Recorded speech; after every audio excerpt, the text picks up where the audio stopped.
Hey leaders, I'm Tara Lee Cobble, and I'm so excited to have you as a leader through this study. Thank you for stepping into this role. It's going to be great. If you're new to leading a group, I know it can be scary, so let me congratulate you on not letting fear make this decision for you. And even if you're not new, it can still be intimidating sometimes, especially with a topic as dense as the Trinity. It was intimidating for me to write this study, so I can certainly commiserate. Hopefully, it will reassure you to note that we're not asking you to teach this study. You don't have to know everything about the Bible. That's why we're studying the Bible together. All we're asking you to do here is lead, to say, hey, I'm going to study the Trinity, come do this with me. One of your primary roles will be facilitating the weekly meeting, and I'm about to give you some pro tips for that right now. Hopefully that relieves some of the pressure you might feel. I've been leading Bible studies since I was in high school, and I've collected a lot of experience along the way, both good and bad. So I'm going to share what I've learned with you in this video, and hopefully you'll find it helpful. First, we'll talk about the group meeting details, what each group session will look like. Then I'll give you some general tips on being a good leader. Let's start with the group meeting details. First things first, consistency and structure are really helpful in building a healthy group dynamic. People like knowing what to expect. So make sure to start and end on time. This will be a blessing to everyone because they've all carved out time in their busy lives to make this happen, so it's helpful to keep with the schedule. If possible, meet in a well-lit room where everyone is set up comfortably. If you're able to find a spot where everyone can sit around a table, even better. That way people have something they can easily write on when they're taking notes. I also encourage you to encourage your members to silence their phones. You'll need to repeat this at the start of the meeting each week. And since vibrate can be as distracting as a ringtone, make sure they know to choose silent, not vibrate. As much as possible, it's helpful if you can create a distraction-free zone for the meeting. That means you should aim to eliminate anything that can distract your focus from the topic at hand. Things like food, pets, children, phones, those are all good things, but they can also be wildly distracting. So, if you have a way to carve out a couple hours away from those things to just focus on the Word, that's ideal. Let's talk about some of the components of each session's group meeting. What will you do? In what order? How will you transition? Here's what a typical meeting might look like. First, I would suggest starting by opening in prayer. As the leader, it's great if you can pray at the first meeting. After that, you may want to ask someone else beforehand if they're comfortable praying. Switch it up each week by asking somebody different each time. And it's kind if you can ask them in advance, not on the spot. After the opening prayer, you can go straight into memory verses. Each week in our study, we have a section of scripture that we're memorizing. I'd love for you to offer the group the opportunity to practice what they've learned. Now, this can be intimidating, especially for people who are new to scripture memory, but it really builds their confidence over time when they see that they're able to do it. Also, practicing in this way has some built-in benefits to reinforce their efforts. By hearing others say the verse out loud repeatedly, it helps everyone commit it to memory even more. If you have a smaller group, like less than a dozen or so, consider going around the circle and encouraging every person to say the verse out loud one by one. If you have a larger group, more than a dozen or so, ask your members to say the verse to the person sitting beside them. I found that it's best to do this at the start of your meeting because lots of people rehearse their verse on the way to the group meeting, which means it'll be fresh in their minds at that point. If somebody arrives late, you can just ask them to say their verse when they do arrive. And if someone doesn't know the verse, allow them to say what they do know from the whole passage so far. This will help them recall what they've learned, and it will help prevent them from slacking. By the way, we memorize and recite scripture cumulatively. That means we're adding to what we learn and say each week, not replacing it, which also means it'll take longer to say the verses each subsequent week of the study, so be sure to plan accordingly. Each week, we also issue a weekly challenge, which is our practical response to what we've learned in the study. This helps us lean into being doers of the word and not hearers only, like James says. If you have time after everyone has said their memory verses, consider having a quick conversation about the weekly challenge, maybe 5 to 10 minutes or so, depending on the size of your group. This gives you a chance to see how the study is bearing fruit in the lives of your members. It also serves as a great segue into the weekly video. Each session you'll have a 20-ish minute teaching video. You'll all watch this together at your group meeting. Plan ahead for this, make sure your TV or your computer works, including the speakers. By the way, I encourage you to personally preview the video in advance before showing it to your group. That will really help you prepare for the discussion. But even though you'll have already seen the video by the time your group meets, it's still helpful to give it your full attention during the meeting. This sets an example for your members to follow. But if you're distracted or on your phone, others will see that as acceptable. So be sure to set the example as the leader by paying attention to the video each week. After you've watched the session video, it's a good time to lead the group discussion. Here are a few pro tips for leading through the discussion. A, focus on the topic. If someone gets off topic, don't hesitate to rein them in, and give everyone in the group permission to do that too, even if you're the one who gets off on the rabbit trail. If someone's sharing a personal story, I know it can be hard to cut them off initially, so make it clear that you care about what's happening in their life and that you're happy to discuss it afterward or at another time, but that you want to honor the group's purpose in doing this study and carving out time to meet each week. B, plan ahead.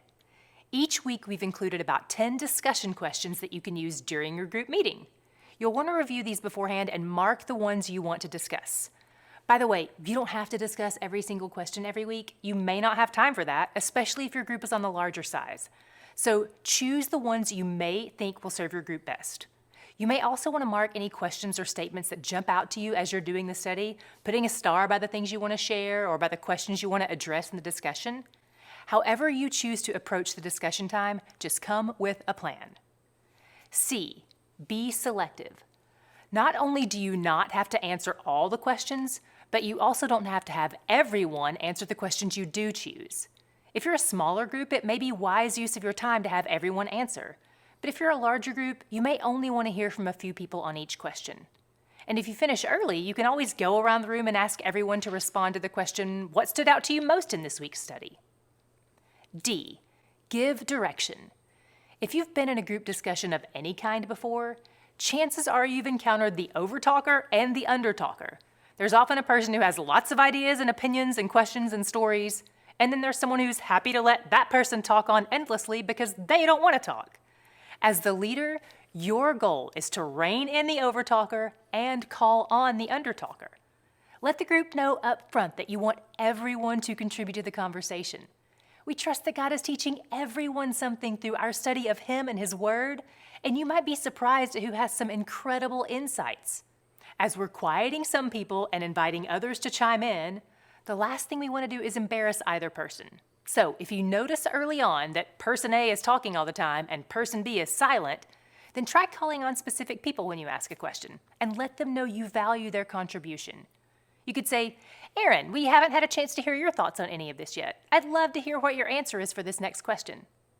That way, by inviting the undertalker to share, you've also gently taken the floor away from the overtalker. After the group discussion ends, you can say a closing prayer and send everyone on their way. By the way, there will be times when you'll be tempted to cancel, especially if you happen to expect low attendance that day. If you have a large group and only 1 or 2 members can attend that week, I know that can be disheartening, but keep the meeting. Don't cancel. Sometimes those smaller meetings are where the best stuff happens. Those are 2 or 3 living souls that can connect with God and each other. Don't underestimate it. It can be really powerful. Canceling on account of diminished attendance makes it seem like those few people who can attend don't matter. And we never want to send that message. And if you, as the leader, ever have to miss the group meeting, again, don't cancel. Instead, find a committed member who can step up to lead or choose another day of the week that works for everyone to meet.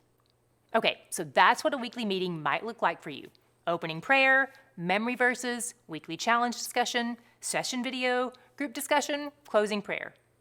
For most groups, this will take about 2 hours, but feel free to adjust things as needed for your own group. Now I want to share a few general tips on being a good leader.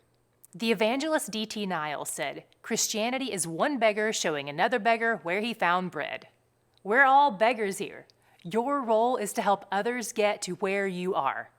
You do that not only by equipping and encouraging them, but by showing them the beauty and joy that is available to them through these disciplines. Show them how good the bread is. In this study, we've put the bread or the cookies on a higher shelf for a lot of people. So what we do in order to equip, encourage, and entice them is we roll out a ladder and we cheer them on as they climb up the rungs, and we make sure the cookies are delicious. Maybe we even put a fan behind the cookie so that the fresh baked smell wafts down to them. Show them the beauty of discovering more about who God is. Here are a few ways you can do that well. Lead the way in enthusiasm. How can we do that? One way I do it is by clapping for each member after they say their verses. It may feel awkward at first because at first I'm the only one cheering, but then people start joining in and eventually it becomes the new normal. That's because enthusiasm is contagious. You can even be enthusiastic when someone drops the ball. You could say, hey, don't sweat that. You've said everything up to this week's verse perfectly. You'll get it next week. Lead the way in encouragement. Some of you will be leading very large groups, and some of you will be leading groups of just a handful of people. If you can at all, aim to meet one-on-one or even three-on-one with everyone in your group at some point during the study. For some of you, that will not be possible at all.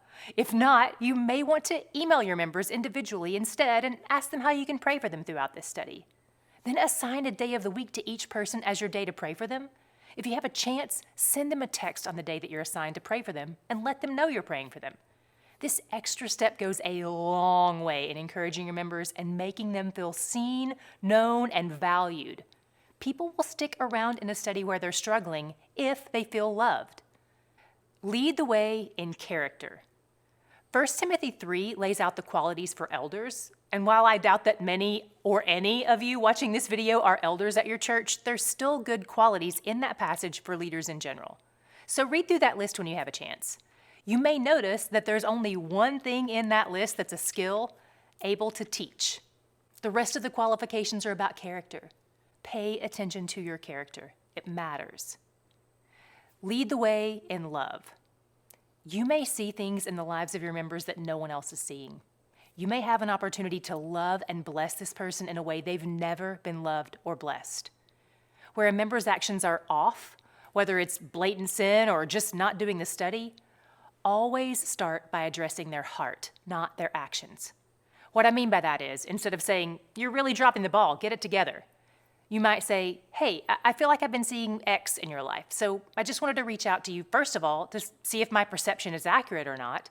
And second, if my perception is accurate, what's happening in your heart? Talk to me about that. I want to help you with this if I can. And if not, I want to be able to point you to someone else who can give you wisdom and help."